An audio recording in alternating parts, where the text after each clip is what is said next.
Raise your hand if you cannot hear my voice clearly.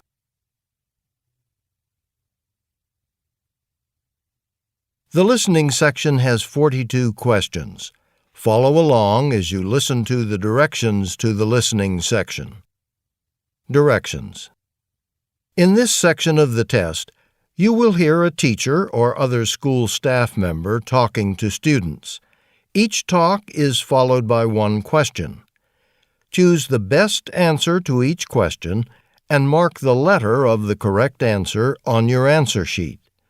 You will hear each talk only one time.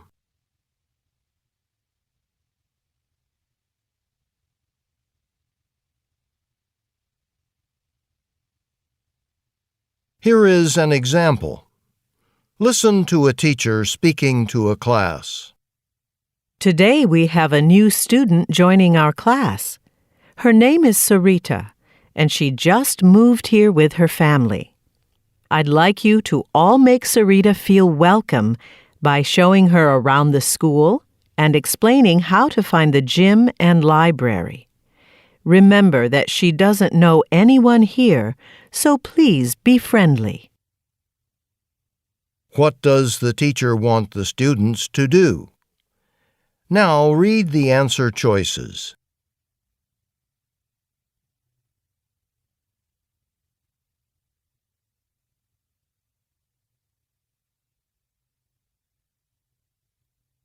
The correct answer is A.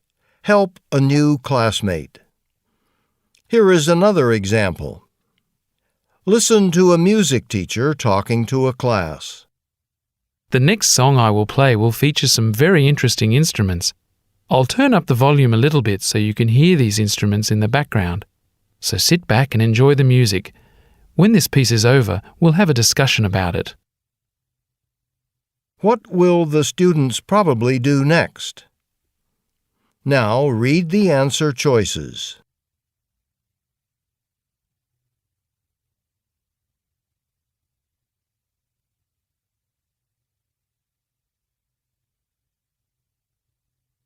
The correct answer is B. Listen to some music. Go on to the next page and the test will begin with question number 1.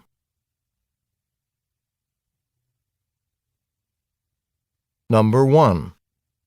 Listen to a school principal talking to a group of students. I was very pleased by your band's performance at the holiday festival. I don't often see students playing their own music. Student bands usually play something traditional, but you actually composed something original. That's really impressive. What did the principal like best about the band?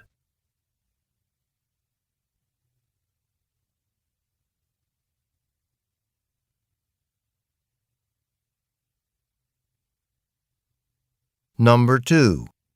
Listen to a science teacher talking to her students. First, we are going to collect some leaves that have fallen from the trees. Then we will compare the colors of those leaves. After that, we will use the leaves to make a poster about what happens to trees during autumn. Okay, now put on your jackets and let's head outside. What will the class probably do next?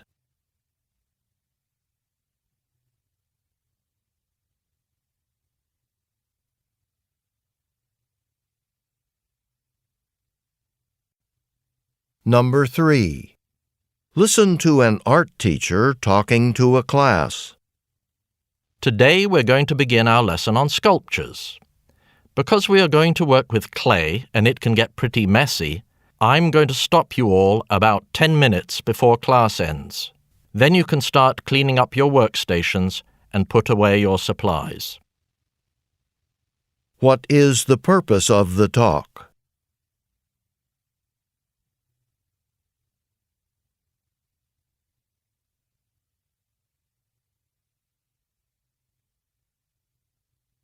Number 4. Listen to a teacher talking to a history class. When we take our class trip into the city this week, we'll be driving through a tunnel that will take us under a river.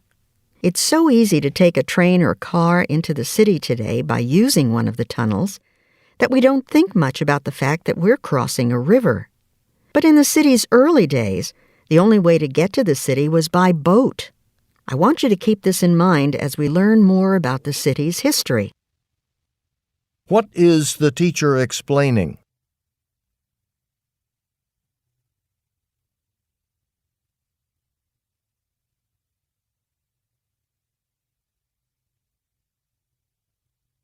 Number 5.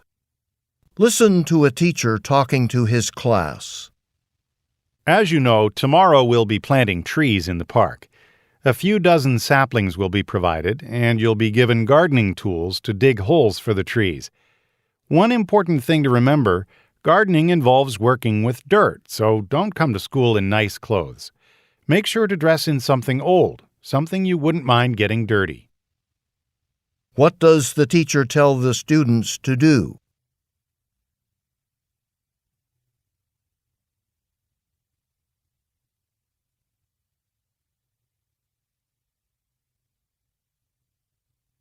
Number 6. Listen to a school principal speaking over the intercom. Next Friday is the annual school dance. Tickets go on sale starting today in the school cafeteria during lunch. They will be on sale all week. Make sure you buy a ticket in advance, as we won't be selling them at the door the night of the dance. We only have 150 tickets to sell, and they usually sell out before the day of the dance. You don't want to miss this special event. What is probably true about the dance?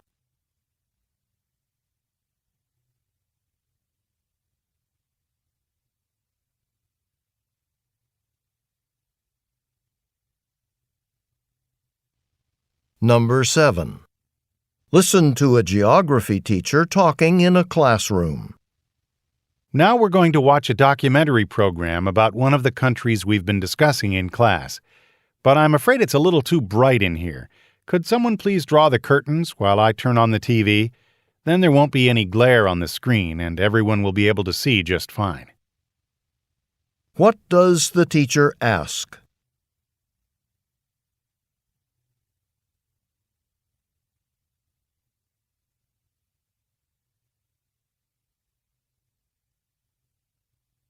Number 8.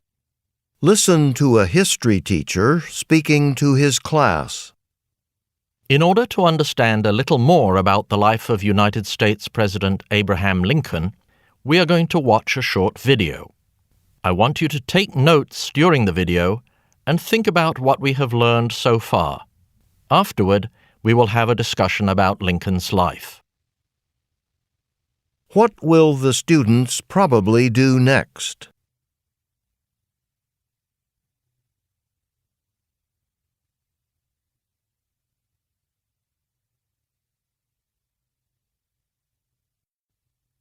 Number 9.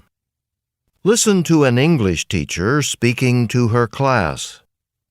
Before we start writing our stories, I want to show some ways you can make your characters more believable. You can try to give them real-life details. One thing you might want to do is base your characters on people you know in real life. This is something that even many famous writers do. What is the purpose of the talk?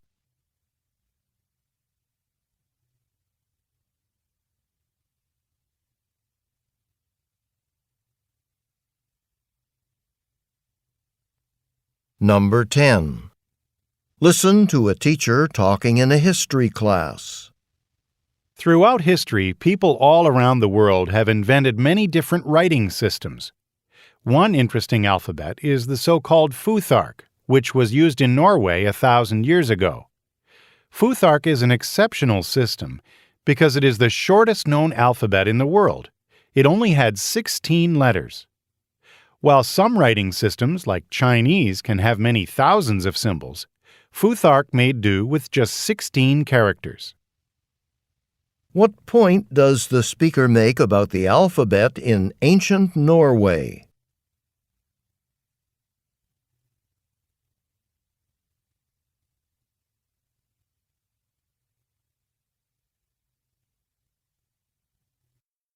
Go on to the next page. Now you will hear some conversations. Each conversation is followed by 3 or more questions. Choose the best answer to each question and mark the letter of the correct answer on your answer sheet. You will hear each conversation only one time. Questions 11 through 13. Listen to a conversation between 2 students at school. Hi, Tommy. Are you on your way to the cafeteria? No, I was on my way to the library to return a book, but now I'm looking for my watch. It must have fallen off somewhere here in the grass. It was a gift from my father, so I really want to find it. I'd like to help you look for it, but I'm heading to the art building. I made an appointment with my art teacher to talk about a homework assignment, and I don't want to keep him waiting. That's okay. The watch has got to be here somewhere. Oh, there it is. Hey, by the way, do you want to study for tomorrow's history test with me and some other people from our class after school? We haven't decided where we're going to meet yet. Probably at the city library. That sounds like a good idea. I'd like to join you. I'm having lunch with the others, so we'll know where we're meeting by the time I see you in science class. All right, I'll see you then. Now, answer the questions. Number 11. Where is the conversation probably taking place?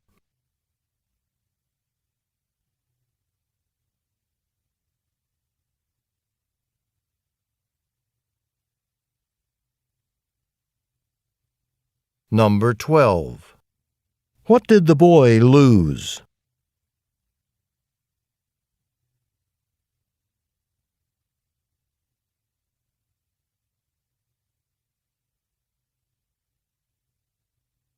Number 13. According to the conversation, what has not been decided yet?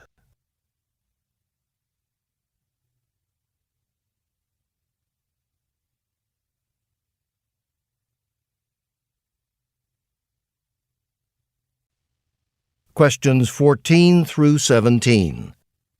Listen to a conversation between 2 friends in a school cafeteria.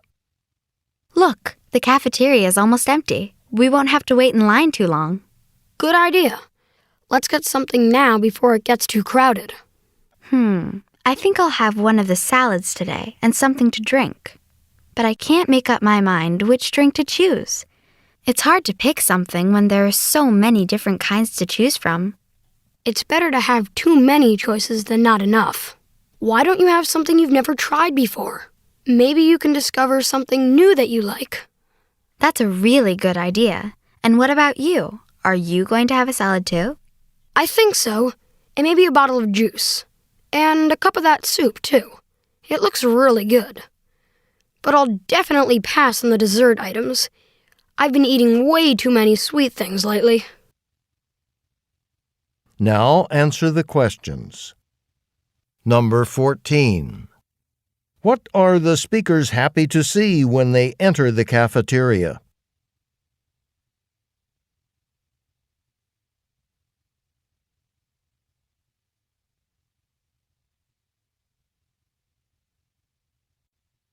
Number 15.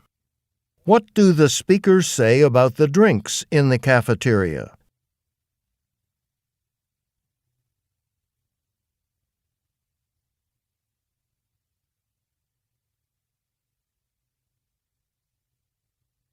Number 16. What does the boy suggest the girl do?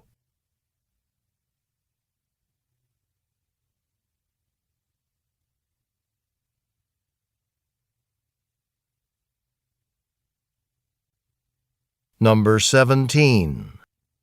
What will the boy not order for lunch?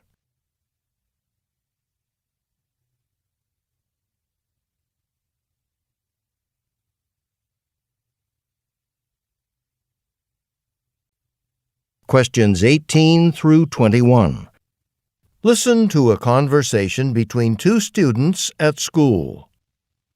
Excuse me, is this the way to the gym? Yes, it is. Are you a new student here? Yes. I'm trying to find the meeting about the dance team. I heard that the school is starting one up. I wanted to find out more about it. Do you dance? Uh-huh. I've been taking lessons since I was little. Traditional dance, ballet, jazz. Wow, then you must be pretty good. Anyway, I heard about that new dance team. I think they're going to be performing at school assemblies and stuff like that. Well, the gym's that way, but I just came from there, and I heard someone saying that the dance team was meeting in the music room. Are you sure? Because the notice I saw said the gymnasium. Well, remember that big storm we had a couple of days ago? And all that rain? Yes. Well, some water got into the gym through the roof, so they're doing some work in there. You know, fixing the roof. Do you know where the music room is? Near the library? Yes, I had my first music class today, actually. Oh, good. Now I just have to find Mr. Harris, my gym teacher. Oh, I wish I could help you. That's okay. I just have to return a basketball I borrowed, but I think I'll just leave it for him at the main office. Good luck with the dancing. Thanks. Now, answer the questions. Number 18. What is the girl on her way to do?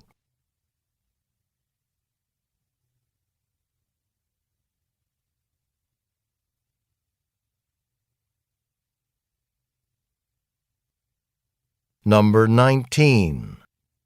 What does the girl say about her experience with dancing?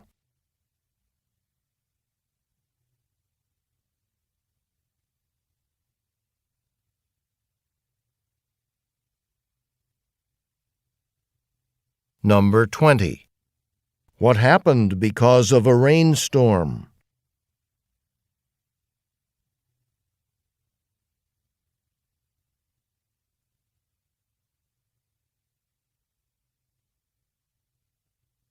Number 21. What does the boy say he needs to do?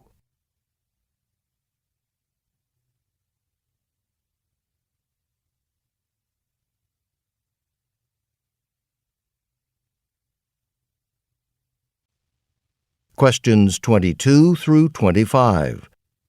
Listen to a conversation between two friends from school. Maria, would you like to be on my team in next week's trivia quiz?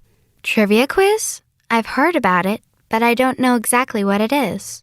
It's a general knowledge contest. All of the teams are given a set of questions to answer, questions on all kinds of topics, and the team that gets the most correct answers wins. Sure, I guess I could play. But why do you want me on your team? Well, our team already has students who are interested in biology, history, and math, but we're not too good at geography. A lot of questions are about various countries, continents, and things like that. We need someone strong in geography, like you. Well, geography is my favorite subject. You can count me in. Should I study for this? It's hard to study for this kind of competition. But if you want, I have examples of questions that were asked in the quizzes in the past. A list like that would give you a general idea of what to expect. That would be great. So will it be held in the library? Not this time. Now we'll be in the gym. A lot more teams are signing up to play this time, so they had to move it to a place with more space. Even the cafeteria wasn't big enough. Wow, the gym is pretty big. Well, that just shows you how popular the trivia quiz has become. Now, answer the questions. Number 22. What does the boy ask the girl to do?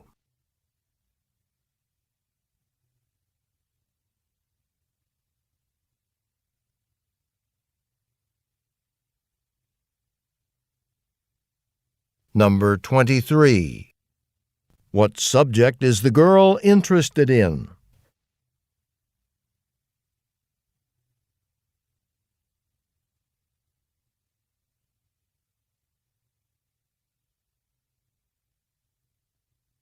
Number 24. What does the boy offer to give the girl?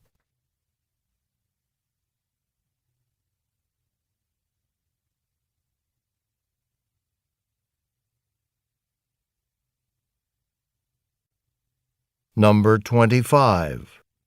Where will the event be held this year?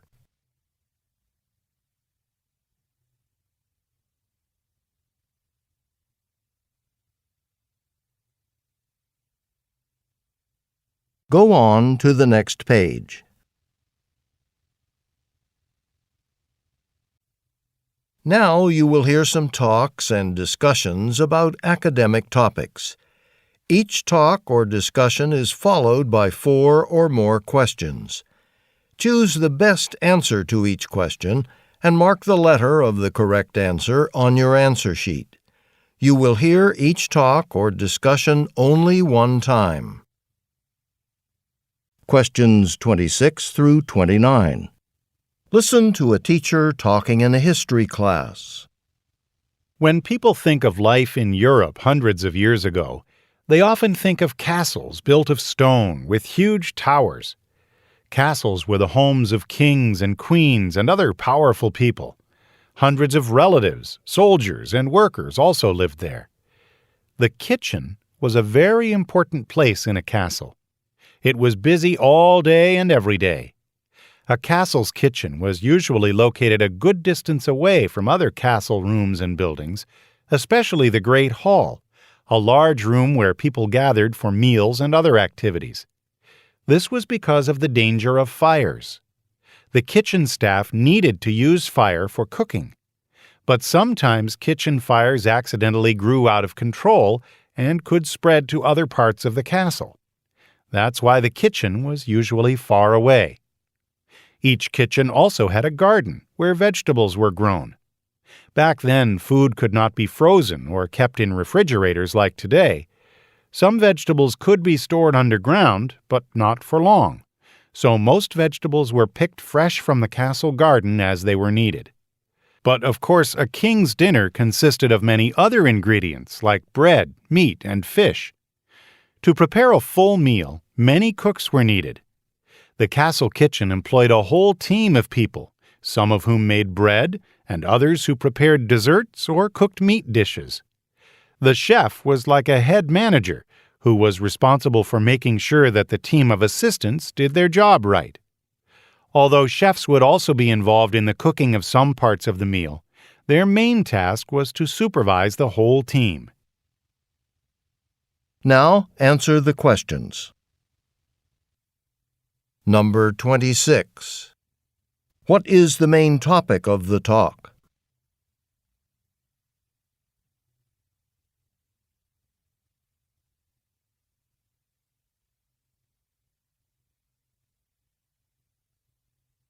Number 27. What was important about the location of a castle's kitchen?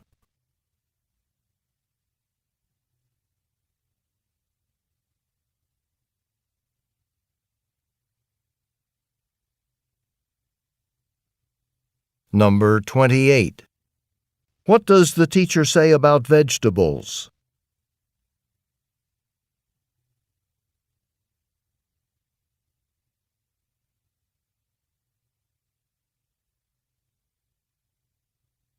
Number 29. According to the teacher, what was the chef's main responsibility?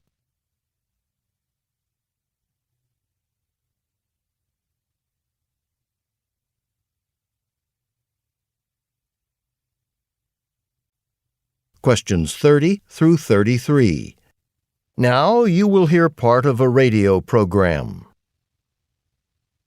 Hello, listeners. Today I'll be speaking with Ms. Amanda Jones, the Town Director of Road Transportation.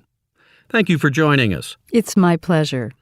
Ms. Jones, it seems like there are always new roads to build or old ones to fix. Let's start with new roads. How do you decide where to put in a new road? Well, that's an interesting question. One way to think about it is to go back in history. You know, people didn't build the first roads. Animals did. These roads were really just tracks, just paths that animals made in the dirt as they walked to find food or water.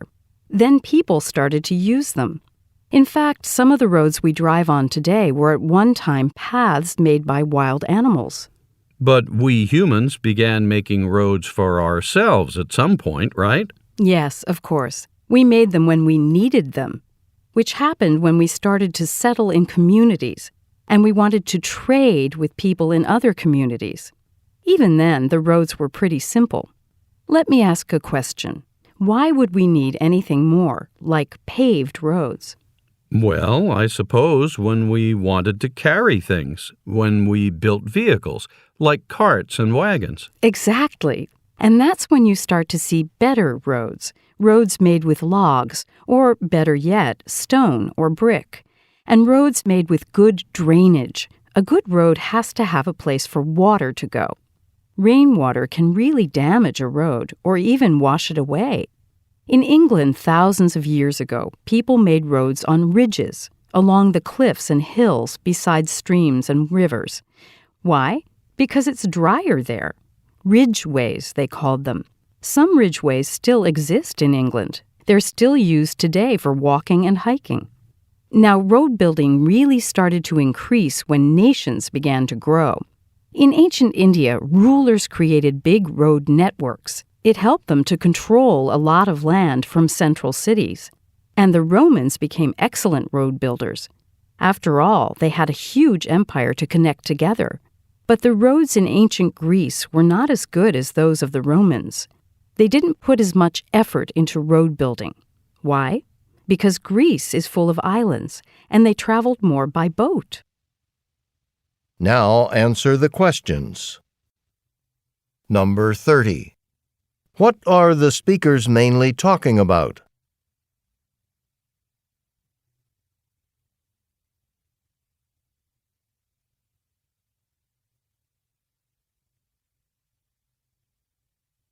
Number 31. Why does the woman talk about animals?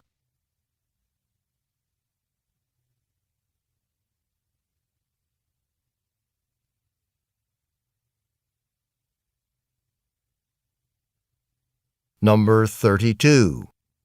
Why did the people in England build ridgeways?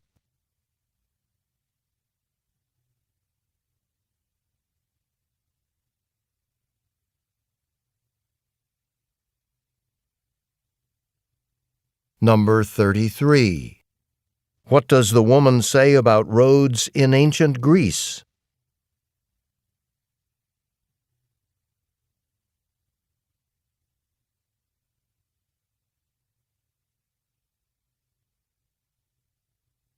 Go on to the next page.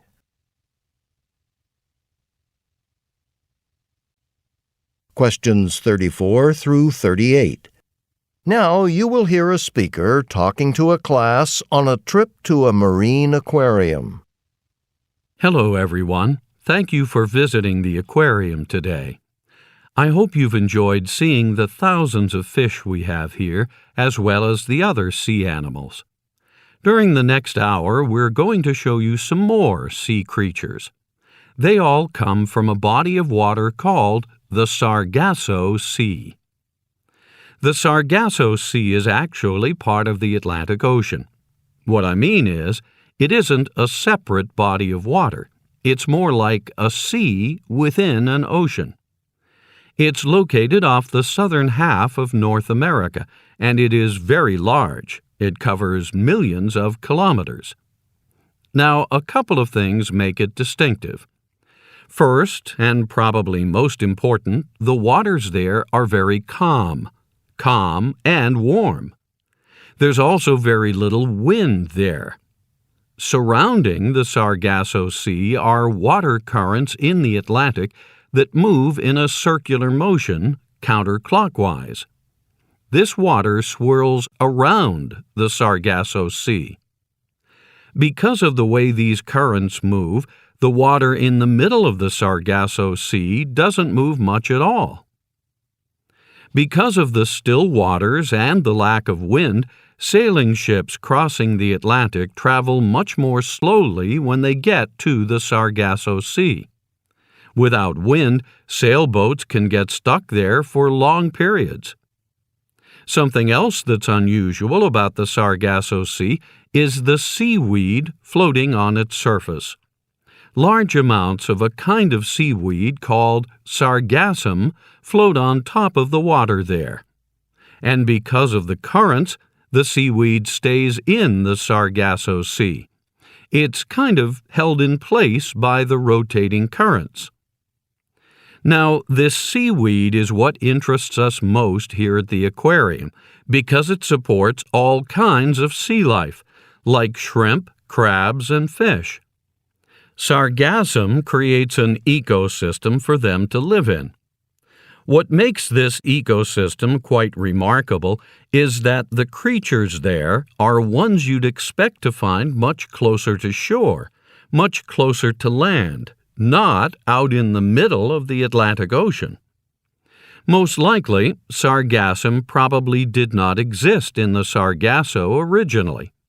Rather, the seaweed and some of the ecosystem it supported drifted out into the Sargasso Sea long ago and became trapped there by the currents. From there, it simply spread all over the Sargasso Sea. Now, answer the questions. Number 34. What is the speaker mainly talking about?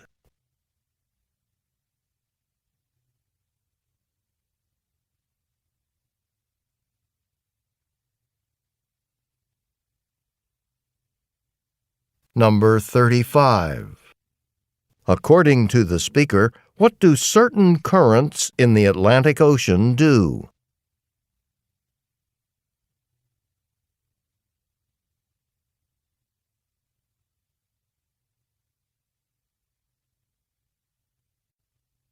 Number 36.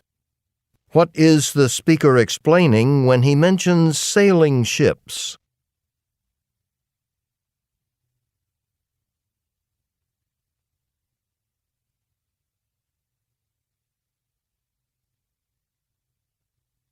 Number 37. What is sargassum?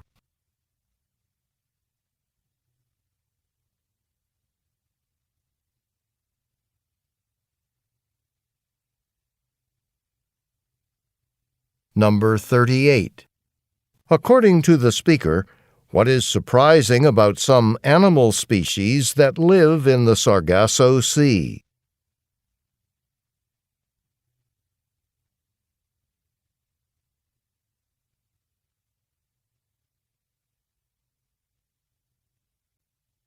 Questions 39 through 42.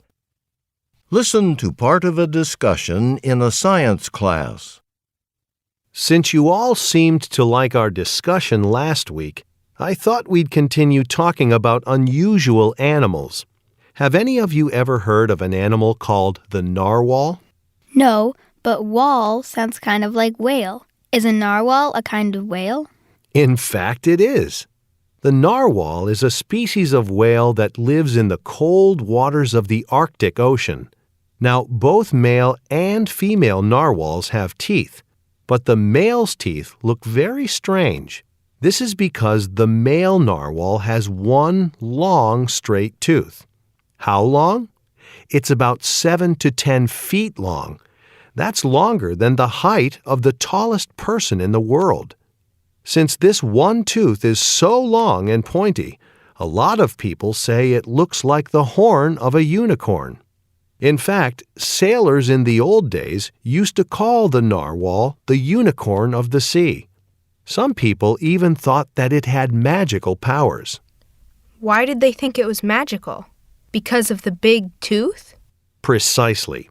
Hundreds of years ago in the Middle Ages, Europeans thought that unicorn horns could cure people who were sick. Because the narwhal's tooth looks like a unicorn's horn, some people thought it could be used to cure sick people.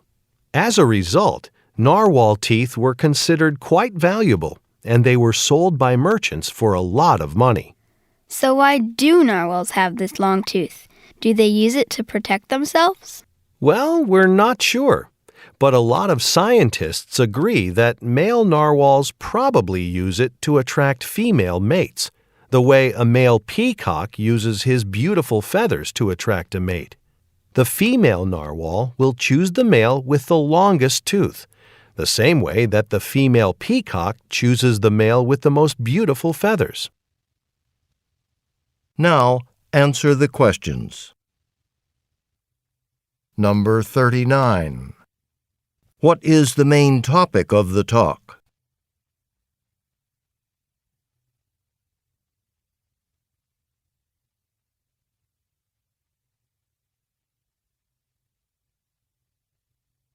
Number 40. Why does the teacher mention unicorns?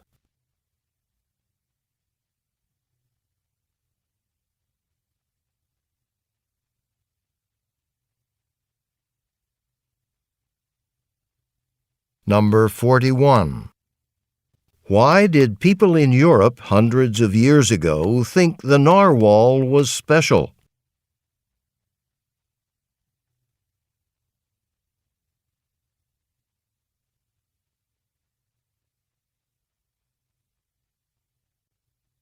Number 42. Why does the teacher mention peacocks?